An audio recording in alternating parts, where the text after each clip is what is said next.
Good morning, students. I'm Dr. Jalajakshi, Associate Professor, Department of Sociology, ASM College, Ballari. So, in my last class, we discussed about the nature of sociology, origin and development of sociology, and in last class, subject matter of sociology. Now, we'll move to use of sociology. ಸಮಾಜಶಾಸ್ತ್ರದ ಉಪಯೋಗಗಳು. ಸಮಾಜಶಾಸ್ತ್ರದ ಅಧ್ಯಯನದಿಂದ ಯಾವ್ಯಾವ ರೀತಿಯಲ್ಲಿ ಉಪಯೋಗ ಆಗುತ್ತೆ ಅನ್ನೋದನ್ನು ನೋಡೋಣ. Let us see one by one the uses. The first one, it studies society in scientific way.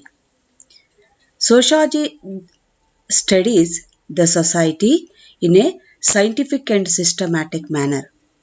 Other subjects like economics, political science, or history or whatever, they are also studying the society.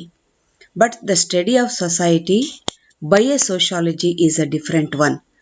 It throws light on the more on social issues of the society in a scientific way.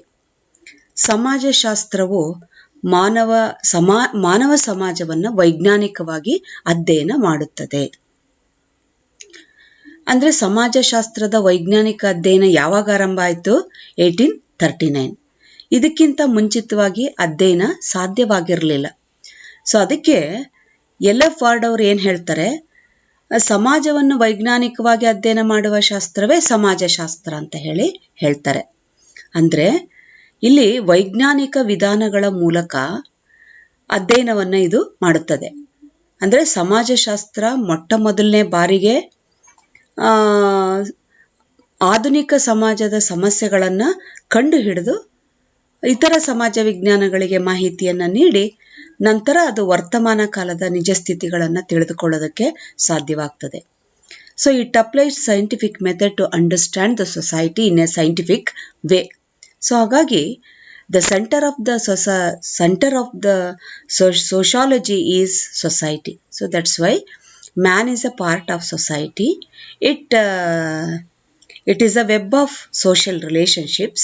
So that's why this will understand the complexity of the society and its development, its change and problems. So ಇಲ್ಲಿ ಮಾನವ ಸಮಾಜದ ಸಂಕೀರ್ಣದ ರಚನೆ, ಬೆಳವಣಿಗೆ, ಪರಿವರ್ತನೆ ಹಾಗೂ ಸಮಸ್ಯೆಗಳನ್ನು ಇದು ಸಮಗ್ರವಾಗಿ ಅಧ್ಯಯನ ಮಾಡ್ತದೆ. ಅಂದರೆ ಮಾನವ ಸಮಾಜದ ಬಗ್ಗೆ ಸಮಗ್ರವಾದ ಮಾಹಿತಿಯನ್ನು ಅದು ನಮಗೆ ನೀಡ್ತದೆ. Second one, it throws more light on the social nature of man. ಅಂದರೆ ಮಾನವನ ಒಂದು ಸಾಮಾಜಿಕ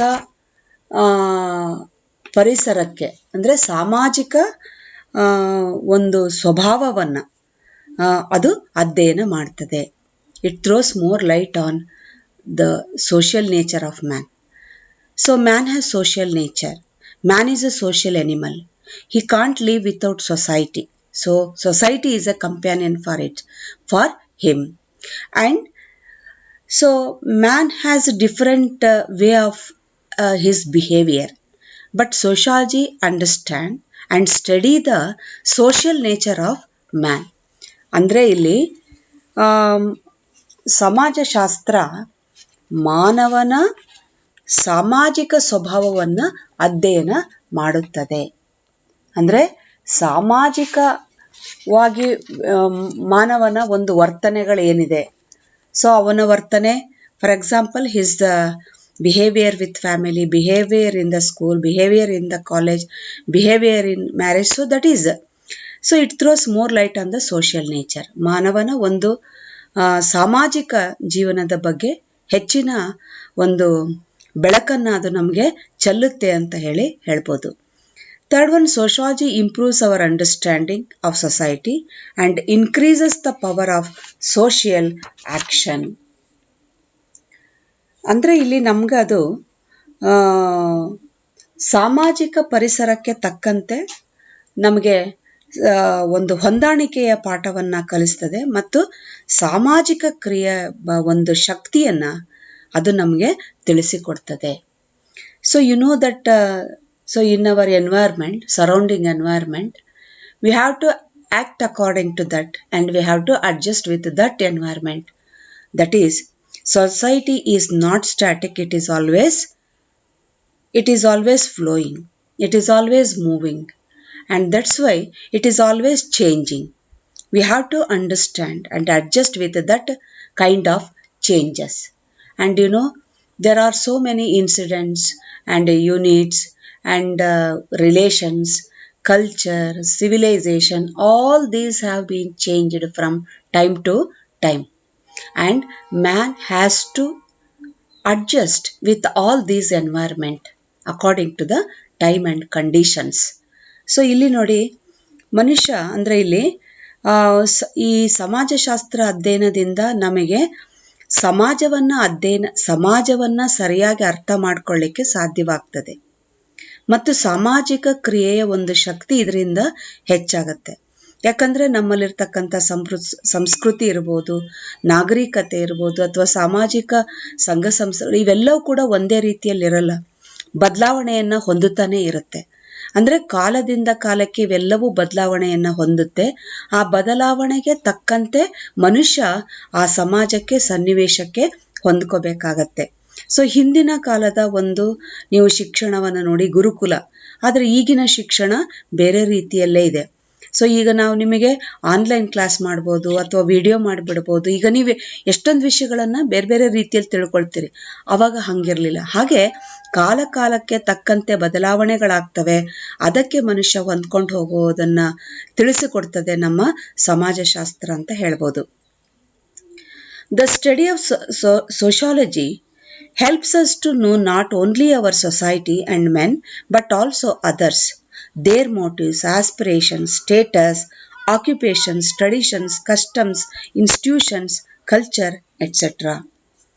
So the study of sociology help us to understand not only about our society and men but also others. We study other society, England society, American society, European society, and what are their motives, what are their aspirations, what are their status, what occupations they are doing, and what kind of traditions and customs they are following.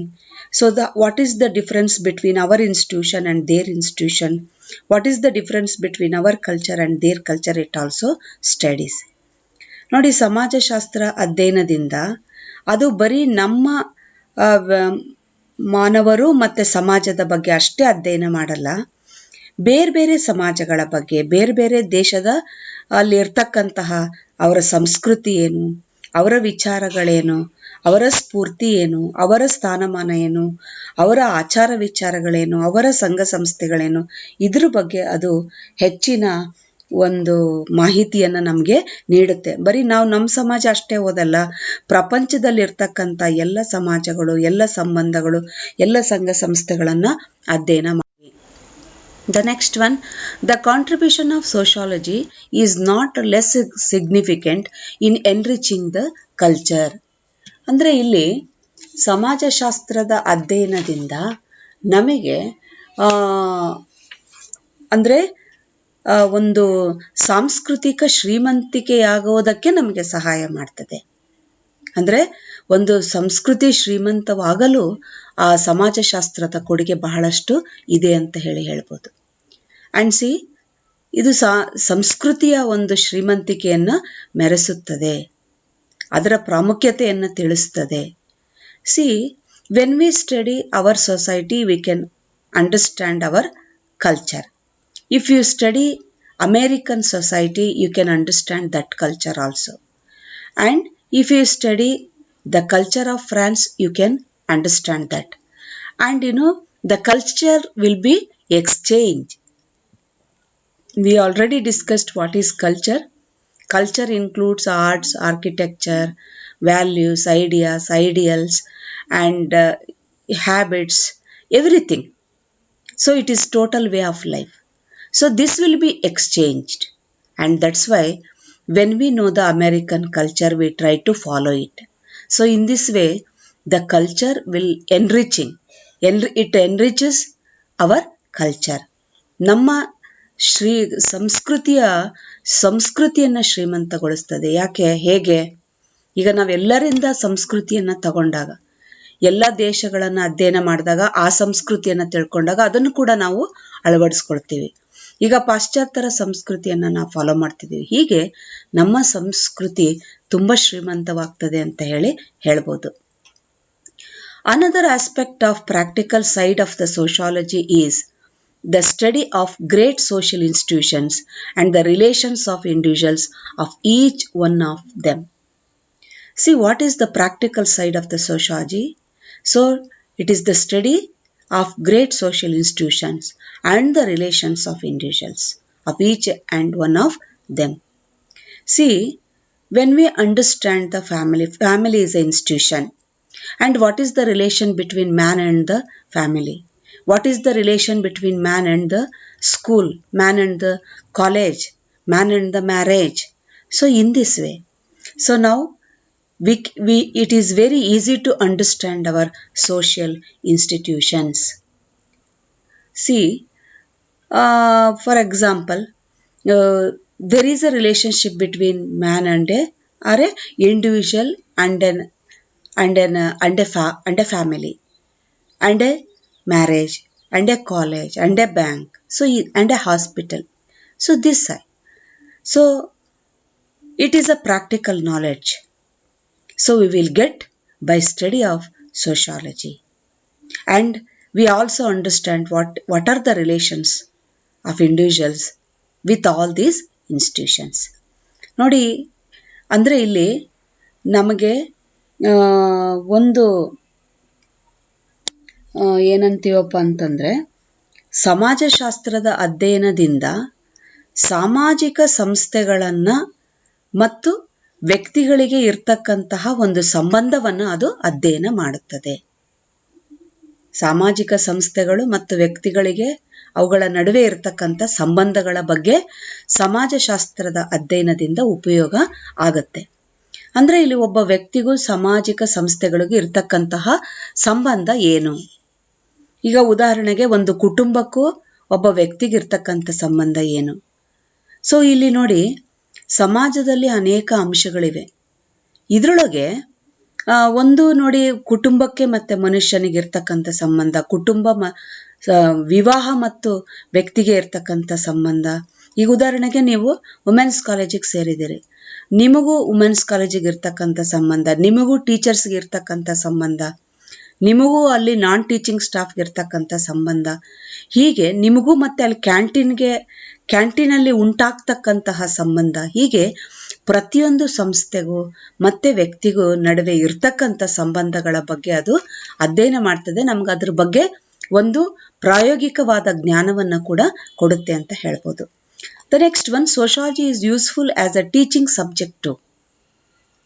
It is helpful for the teaching. ಅಂದರೆ ಸಮಾಜಶಾಸ್ತ್ರವು ಬೋಧನಾಯುಕ್ತ ವಿಷಯವಾಗಿದೆ. See, when you enter the college, so you can start to study many subjects. You may study economics, may study history or political science or science, whatever. So that is when you enter, so now you have taken sociology, you can understand what is sociology. And see, so if you come to know that many subjects, so sociology is one of that subject. And see, now if you study sociology, you can become a lecturer, and it will also helpful in the social work, and it is also helpful in how to live in a group. So that is very important. ನೋಡಿ, ಸಮಾಜಶಾಸ್ತ್ರವು ಒಂದು ಬೋಧನಾಯುಕ್ತ ವಿಷಯ ಆಗಿದೆ. ಇಲ್ಲಿ ನೋಡಿ, ನೀವು ಯಾವಾಗ ಕಾಲೇಜಿಗೆ ಅಧ್ಯಯನ ಮಾಡೋದಕ್ಕೆ ಪ್ರಾರಂಭ ಮಾಡ್ತೀರಿ, ಅನೇಕ ಹೊಸ ಹೊಸ ಶಾಸ್ತ್ರಗಳನ್ನು ಅಧ್ಯಯನ ಮಾಡ್ತೀರಿ. ಅದೇ ರೀತಿಲಿ ನೀವು ಕೂಡ ಅರ್ಥ ಮಾಡ್ಕೋಬೇಕಾಗುತ್ತೆ. ಹಾಗೇನೆ ಸಮಾಜಶಾಸ್ತ್ರ ಕೂಡ ನಿಮಗೊಂದು ಹೊಸ ಪರಿಚಯವನ್ನು ಮಾಡಿಕೊಡ್ತದೆ. ಅಂದರೆ ಪದವಿ ಪೂರ್ವ ಹಂತದಿಂದ ಇದು ವಿಶ್ವವಿದ್ಯಾಲಯದವರೆಗೆ ಒಂದು ಐಚ್ಛಿಕ ಬೋಧನಾ ವಿಷಯವಾಗಿದೆ. ಅಲ್ಲದೆ ವೃತ್ತಿಪರ ಕಾಲೇಜುಗಳಲ್ಲಿ ಕೂಡ ಇದರ ಬಗ್ಗೆ ಗಮನ ಹರಿಸಲಾಗ್ತದೆ. ಸೊ ಇದು ತರಬೇತಿ ಪಡೆಯುವ ಕಾಲೇಜುಗಳಲ್ಲಿ ಉಪನ್ಯಾಸಕರು, ವಿದ್ಯಾರ್ಥಿಗಳು ಅವರ ವೈಯಕ್ತಿಕ ಮನೋಭಾವನೆಗಳನ್ನು ಅರಿಯಬಹುದಾಗಿದೆ. ಮತ್ತೆ ಮಾನವರು ಸಾಮಾಜಿಕ ಜೀವಿಯಾಗಿ ಹೇಗೆ ಬದುಕ್ತಾರೆ, ಒಂದು ಸಮೂಹಗಳಲ್ಲಿ ಹೇಗೆ ಬದುಕ್ತಾರೆ ಅನ್ನೋದನ್ನ ಅದು ತಿಳಿಸ್ಕೊಡ್ತದೆ. ಮತ್ತಷ್ಟೇ ಅಲ್ಲ, ಸಾಮಾಜಿಕ ಸಮಸ್ಯೆಗಳು ಮತ್ತೆ ಪರಿಹಾರೋಪಾಯಗಳು ಹಾಗೂ ಕಲ್ಯಾಣ ಕಾರ್ಯಕ್ರಮಗಳ ಜೊತೆಗೆ ಹೊಸ ಯೋಜನೆಗಳ ಮಹತ್ವವನ್ನು ಕಾಲೇಜಿನಲ್ಲಿ ಕಲಿಸಿಕೊಡಲಾಗ್ತದೆ. ಸೊ ಇದು ನಮಗೆ ಸ್ಪರ್ಧಾತ್ಮಕ ಪರೀಕ್ಷೆಗೆ ಕೂಡ ಉಪಯೋಗ ಇದೆ. ನೀವು ಮುಂದೆ IAS, IPS, KS ಇವೆಲ್ಲ ಓದ್ದಾಗಲೂ ಇದೊಂದು ಮುಖ್ಯವಾದ ಸಬ್ಜೆಕ್ಟ್ ಆಗಿ ಉಳಿಯುತ್ತೆ ಅಂತ ಹೇಳ್ಬೋದು. ಹಾಗಾಗಿ ಪ್ರತಿಯೊಂದು ಆಡಳಿತಾತ್ಮಕ ಉಚ್ಚ ಹುದ್ದೆಗಳನ್ನು ಪಡೆದುಕೊಳ್ಳಲು ಸಮಾಜಶಾಸ್ತ್ರ ತುಂಬ ಉಪಯೋಗವಾಗಿದೆ ಅಂತ ಹೇಳ್ಬೋದು. ಮುಂದಕ್ಕೆ ನೀವು ಸಮಾಜ ಕಲ್ಯಾಣದ ವೆಲ್ಫೇರ್ ಆಫೀಸರ್ಸ್ ಆಗ್ಬೋದು, ಪ್ಲಾನಿಂಗ್ ಆಫೀಸರ್ಸ್ ಆಗ್ಬೋದು, ಆಮೇಲೆ ಟ್ರೈಬಲ್ ವೆಲ್ಫೇರ್ ಆಫೀಸರ್ ಆಗ್ಬೋದು, ಆದಿವಾಸಿ ಕಲ್ಯಾಣ ಅಧಿಕಾರಿಗಳು ಆಗ್ಬೋದು. ಹೀಗೆ ಇವನ್ನೆಲ್ಲ ಮುಂದಿನ ಒಂದು ಭವಿಷ್ಯಕ್ಕಾಗಿ ಇದು ಬಹಳ ಉಪಯೋಗವಾಗಿದೆ ಅಂತ ಹೇಳ್ಬೋದು. Next the need for the study of sociology is greater, especially in under developed countries. ಇದು ಹಿಂದುಳಿದ ದೇಶಗಳಲ್ಲಿ ಅತ್ಯಂತ ಮಹತ್ವದ ಪಾತ್ರವನ್ನು ವಹಿಸುತ್ತದೆ, ಬಹಳ ಮಹತ್ವವನ್ನು ಪಡೀತದೆ ಅಂತ. ಸೊ ಇದರ ಅವಶ್ಯಕತೆ ತುಂಬ ಇದೆ. So when you study the sociology, it will be helpful for the development. So that's why many of underdeveloped countries takes the help of the sociology. So without sociology, their society cannot be developed. So that is why it helped to underdeveloped countries about their plans, about the welfare, about to solve the many social problems. So this is very important. That sociology knowledge is very, very important. ನೋಡಿ, ಇಲ್ಲಿ ಹಿಂದುಳಿದಂತಹ ಒಂದು ದೇಶಗಳಲ್ಲಿ ಸಮಾಜಶಾಸ್ತ್ರದ ಅವಶ್ಯಕತೆ ಅಥವಾ ಅದರ ಅಧ್ಯಯನದ ಅವಶ್ಯಕತೆ ತುಂಬ ಇದೆ ಅಂತ ಹೇಳ್ಬೋದು. ಯಾಕೆ ಇವತ್ತಿಗೂ ಕೆಲವೊಂದು ರಾಷ್ಟ್ರಗಳು ತುಂಬ ಹಿಂದುಳಿದಿವೆ ಅಂದರೆ ಅಲ್ಲಿ ಸಮಾಜಶಾಸ್ತ್ರದ ಪ್ರಾಮುಖ್ಯತೆ ಆ ಜನಕ್ಕೆ ಗೊತ್ತಿಲ್ಲ ಅಂತಾನೆ ಹೇಳ್ಬೋದು. ಸೊ ಹಾಗಾಗಿ ನೋಡಿ, ಯಾಕೆ ಹಿಂದುಳಿದ ದೇಶ ಆಗತ್ತದು? ಅಲ್ಲಿ ಶಿಕ್ಷಣ ಸರಿಯಾಗಿರಲ್ಲ, ಸಾಮಾಜಿಕ ಸಮಸ್ಯೆಗಳು ಜಾಸ್ತಿ ಇರ್ತವೆ, ಮತ್ತೆ ಒಂದು ಆಧುನಿಕತೆ ಅನ್ನೋದಿರಲ್ಲ, ಮತ್ತೆ ನಾಗರಿಕತೆಗಳು ಬೆಳೆದಿರಲ್ಲ. ಸೊ ಇದನ್ನೆಲ್ಲ ಬೆಳಿಬೇಕು, ಇದನ್ನೆಲ್ಲ ನೋಡಬೇಕು ಅಂತಂದ್ರೆ ಸಮಾಜಶಾಸ್ತ್ರದ ಜ್ಞಾನ ತುಂಬ ಮುಖ್ಯವಾಗತ್ತೆ. ಇದರಿಂದ ಒಂದು ದೇಶದ ಅಭಿವೃದ್ಧಿ ಸಾಧ್ಯ. So next it helps to solve social problems. ಸಾಮಾಜಿಕ ಸಮಸ್ಯೆಗಳಿಗೆ ಪರಿಹಾರವನ್ನು ನೀಡುವುದಕ್ಕೆ ಇದು ಸಹಾಯಕವಾಗ್ತದೆ. if there is no society without problems and there is no disease without man, so that is the thing. So these problems are inevitable to society. When the society grows in a complex way, naturally the problems will also arise. So that's why when the problems arise and there are certain, definitely we have solutions also. The sociology gives the solutions for many problems. Understand? No subject has given the solution for many problems, but the only one subject, that is sociology, can solve many problems. ನೋಡಿ, ಇಲ್ಲಿ ಸಮಸ್ಯೆಗಳಿಲ್ಲದ ಸಮಾಜ ಇರಲ್ಲ, ರೋಗ ಇಲ್ಲದೆ ಮನುಷ್ಯ ಇರಲ್ಲ ಅಂತ ಹೇಳ್ತಾರೆ. ಹಾಗಾಗಿ ಸಾಮಾಜಿಕ ಸಮಸ್ಯೆಗಳಿಗೆ ಒಂದು ಸರಿಯಾದ ಪರಿಹಾರವನ್ನು ಸಮಾಜಶಾಸ್ತ್ರದ ಅಧ್ಯಯನದಿಂದ ನಾವು ಪಡಿಬೋದು. ಉದಾಹರಣೆಗೆ, ಸಾಮಾಜಿಕ ಸಮಸ್ಯೆಗಳನ್ನು ಒಂದು ವೈಜ್ಞಾನಿಕವಾಗಿ ಅಧ್ಯಯನ ಮಾಡಿ, ಸಂಶೋಧನೆಗಳನ್ನು ಮಾಡಿ, ಅದಕ್ಕೆ ಏನು ಸಮಸ್ಯೆಗಳಿದೆ ಅಂತ ಕಂಡು ಹಿಡಿದು ಅದಕ್ಕೆ ಪರಿಹಾರವನ್ನು ಇದು ನೀಡ್ತದೆ ಅಂತ ಹೇಳ್ಬೋದು. ಉದಾಹರಣೆಗೆ, ನಮ್ಮಲ್ಲಿ ಸಾಕಷ್ಟು ಸಾಮಾಜಿಕ ಸಮಸ್ಯೆಗಳಿವೆ.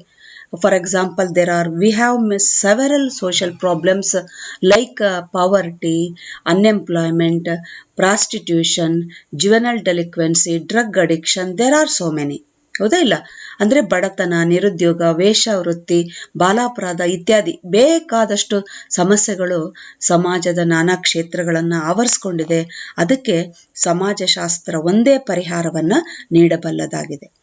The next one, the practical utility of sociological techniques. ಅಂದರೆ ಇಲ್ಲಿ ಸಮಾಜಶಾಸ್ತ್ರೀಯ ತಂತ್ರಗಳ ಒಂದು ಪ್ರಾಯೋಗಿಕ ಉಪಯುಕ್ತತೆ, ಸಮಾಜಶಾಸ್ತ್ರೀಯ ತಂತ್ರಗಳ ಒಂದು ಪ್ರಾಯೋಗಿಕ ಉಪಯುಕ್ತತೆ. So this sociological techniques we can use in the social work. And see, so this is a theory. When we understand the theory and when we acquire the knowledge of sociology, it can be useful in our future days. So that is, we can use this knowledge in our practical life. So these sociological techniques will be used in future days. So ಇಲ್ಲಿ ನಾವು ಅಂತೀವಿ ಅಂದರೆ ಸಮಾಜಶಾಸ್ತ್ರೀಯ ತಂತ್ರಗಳ ಒಂದು ಪ್ರಾಯೋಗಿಕ ಉಪಯುಕ್ತತೆ ಅಂತ ಹೇಳಿ ಕರಿತೀವಿ. ಏನು ಹಾಗಂದರೆ ಪ್ರಾಯೋಗಿಕ ಉಪಯುಕ್ತತೆ ಅಂತಂದರೆ ನಾವು ಸಮಾಜಶಾಸ್ತ್ರದ ಜ್ಞಾನವನ್ನೇನೋ ಪಡಿತೀವಿ, ಆದರೆ ಅದನ್ನು ಹೇಗೆ ನಾವು ನಮ್ಮ ಜೀವನದಲ್ಲಿ ಅಳವಡಿಸ್ಕೊಳ್ಳೋದು ಅಂತ. ಈಗ ಉದಾಹರಣೆಗೆ ಈಗ ನಿಮಗೆ ಏನಪ್ಪ ಅಂತಂದರೆ ಯಾವ ರೀತಿಯಲ್ಲಿ ನೀವು ಒಂದು ಸಮಾಜದಲ್ಲಿ ಹೇಗೆ ವರ್ತನೆ ಮಾಡಬೇಕು, ಒಂದು ಕುಟುಂಬದಲ್ಲಿರುವಾಗ ಹೇಗೆ ವರ್ತನೆ ಮಾಡಬೇಕು, ಅಥವಾ ನಿಮ್ಮ ವಿವಾಹದ ಸಂದರ್ಭದಲ್ಲಿ ಹೇಗೆ ವರ್ತನೆ ಮಾಡಬೇಕು, ಇದನ್ನೆಲ್ಲ ನಾವು ಸಮಾಜೀಕರಣದಲ್ಲಿ ಮಕ್ಕಳಿಗೆ ತಿಳಿಸ್ಕೊಡ್ತೀವಿ. ಸೊ ಅಣ್ಣನಿಗೆ ಅಣ್ಣ ಅನ್ನು ಅಂತ ಹೇಳ್ತೀವಿ, ಅಥವಾ ತಾಯಿಗೆ ಓದಿಬಾರ್ದು, ತಂದೆಗೆ ಓದಿಬಾರ್ದು, ಅಥವಾ ನಾವು ಟೀಚರ್ಸ್ಗೆ ಬೈಬಾರ್ದು, ಈ ಥರದ್ದನ್ನೆಲ್ಲ ಹೇಳ್ಕೊಡ್ತೀವಿ. ಅಂದರೆ ಇದೆಲ್ಲವೂ ನಾವು ಸಮಾಜದಲ್ಲಿ ಹೇಗೆ ಬದುಕಬೇಕು, ಹೇಗಿರಬೇಕು, ನಮ್ಮ ವರ್ತನೆಗಳು ಹೇಗಿರಬೇಕು ಅನ್ನೋದು ನಮಗೆ ಇದರಿಂದ ತುಂಬ ಉಪಯೋಗ ಆಗುತ್ತೆ ಅಂತ ಹೇಳಬಹುದು. And sociological knowledge is necessary for understanding and planning of society. ಸಮಾಜಶಾಸ್ತ್ರೀಯ ಜ್ಞಾನವು ಒಂದು ಸಮಾಜವನ್ನು ಅರ್ಥ ಮಾಡ್ಕೊಳ್ಳಿಕ್ಕೆ ಮತ್ತು ಯೋಜನೆಗೆ ಅವಶ್ಯಕವಾಗಿದೆ ಅಂತೇಳಿ. ಸಮಾಜಶಾಸ್ತ್ರೀಯ ಒಂದು ಜ್ಞಾನ ಸಮಾಜವನ್ನು ಅರ್ಥ ಮಾಡ್ಕೊಳ್ಳೋಕ್ಕೆ ಮತ್ತು ಯೋಜನೆಗಳನ್ನು ಅದರೊಳಗೆ ಮಾಡೋದಕ್ಕೆ ಸಹಾಯಕವಾಗ್ತದೆ ಅಂತ ಹೇಳಿ ಅರ್ಥ. Sociological knowledge is necessary for understanding and planning of society. So we can plan. So we have to make some plans. For example, plans about old age people, plans about prostitution, plans about welfare society, these plans.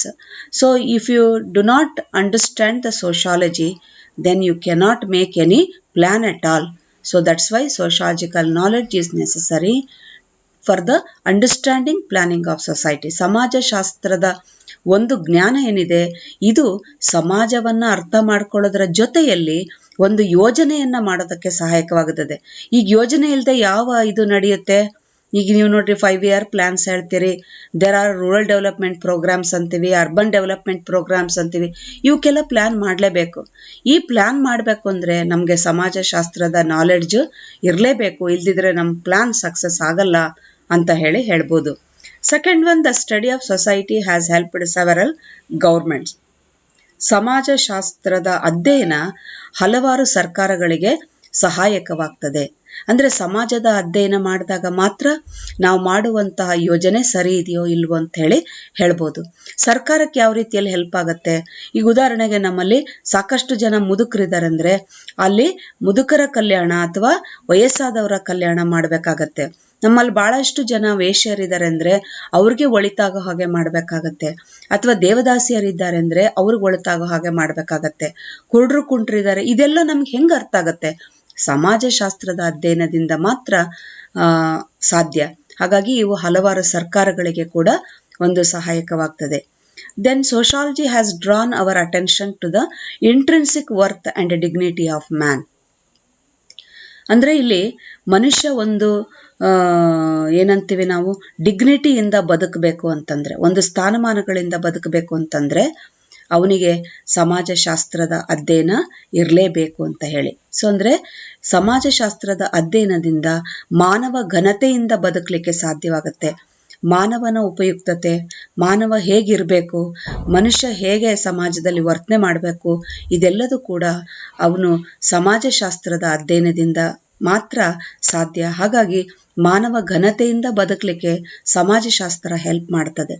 Next one, sociology is of great practical help in the sense it keeps us up to date on modern social situations and developments.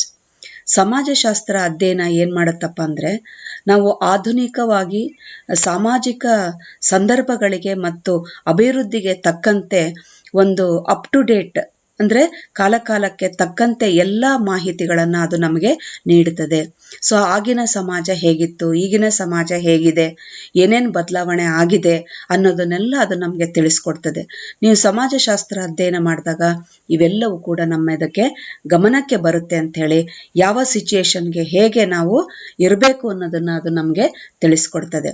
Finally, as professor Giddings has pointed out, sociology tells us how to become what we want to be. ಅಂದರೆ ಅದೇನು ಹೇಳ್ತದೆ ಅಂದರೆ, ಗಿಡ್ಡಿಂಗ್ಸ್ ಅವರು ಒಂದು ಮಾತು ಹೇಳ್ತಾರೆ, ನಾವೇನು ಆಗಬೇಕು ಅನ್ನೋದನ್ನು ಸಮಾಜಶಾಸ್ತ್ರ ನಮಗೆ ತಿಳಿಸಿಕೊಡ್ತದೆ ಅಂತ ಹೇಳ್ಬೋದು. ನಾವೇನಾಗಬೇಕು, ಮುಂದಕ್ಕೆ ಏನಾಗಬೇಕು, ಸೊ ನೀವು ಮುಂದೆ ಡಾಕ್ಟರ್ ಆಗಬೇಕಾ, ಇಂಜಿನಿಯರ್ ಆಗಬೇಕಾ, IAS ಆಫೀಸರ್ ಆಗಬೇಕಾ, ಅಥವಾ ನಮ್ಮ ಜೀವನದಲ್ಲಿ ಒಳ್ಳೆ ಮಾನವರಾಗಬೇಕಾ, ಪ್ರತಿಯೊಂದನ್ನು ಅದು ನಮಗೆ ತಿಳಿಸಿಕೊಡ್ತದೆ ಅಂತ ಹೇಳ್ಬೋದು. Sociology tells us how to become what we want to be. ನಾವೇನು ಆಗಬೇಕು ಅಂತ ಬಯಸ್ತೀವೋ ಅದನ್ನು ನಮಗೆ ಸಮಾಜಶಾಸ್ತ್ರ ತಿಳಿಸ್ಕೊಡ್ತದೆ ಅಂತ ಹೇಳಿದೆ. So these are the uses of sociology. Thank you.